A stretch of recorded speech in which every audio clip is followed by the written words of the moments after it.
আমাদের সকল সমাজের তরুণদেরকে যদি সমাজমুখী কার্যক্রমে তাদেরকে উদ্বুদ্ধ করা হয়, আমার বিশ্বাস এদেশের চেহারা পাল্টাতে খুব বেশি সময় লাগবে।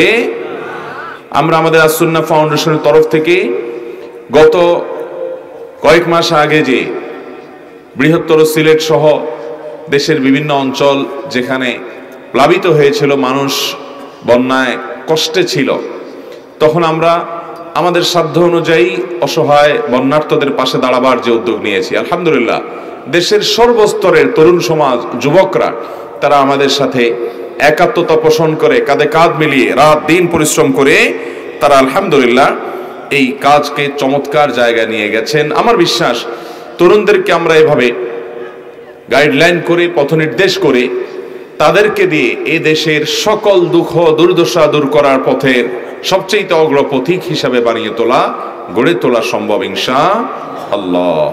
মুহতারাম হাজিরিন, কোরআনে কারিমে আল্লাহ তাআলা বলেছেন, ওয়া আহসিন কামা আহসানাল্লাহু ইলাইক, আল্লাহ তোমার প্রতি যেমন ইহসান করেছে তুমিও এরকম আল্লাহর বান্দাদের প্রতি ইহসান করো। আমাদের প্রতি আল্লাহ অনেক ইহসান করেন নাই? আল্লাহ আপনাকে দুটি চোখ দিয়েছেন, অনেককে দেন নাই। আল্লাহ আপনাকে দুটি কান দিয়েছেন, শ্রবণ শক্তি, সুস্থ শ্রবণ শক্তি দিয়েছেন, অনেককে আল্লাহ সেটা দেন নাই। আল্লাহ আপনাকে দুটি পা দিয়েছেন, আপনি সুস্থ সবলভাবে হাঁটাচলা করতে পারেন, যেটা অনেকেই লাভ করেনি। আল্লাহ আপনাকে দুটি হাত দিয়েছেন, যেটি অনেকে হয়তো হারিয়েছেন। আল্লাহ রাব্বুল আলামিন আপনাকে একটা সুস্থ মস্তিষ্ক দিয়েছেন, যেটা হয়তো অনেকে অর্জন করতে পারেনি।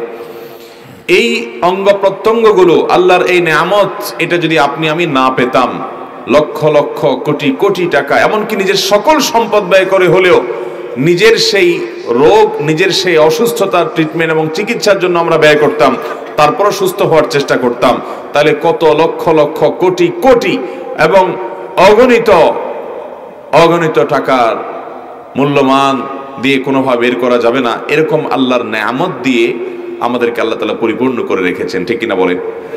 এই নেয়ামতগুলো পাওয়ার পর আমরা আল্লাহর বান্দাদের প্রতি ইহসান করার জন্য আল্লাহ নির্দেশ করেছেন যে আল্লাহ তোমার প্রতি অনেক নেয়ামত দিয়ে রেখেছেন, বহু নেয়ামত তুমি ভোগ করছো, তুমি হয়তো টের পাচ্ছ না।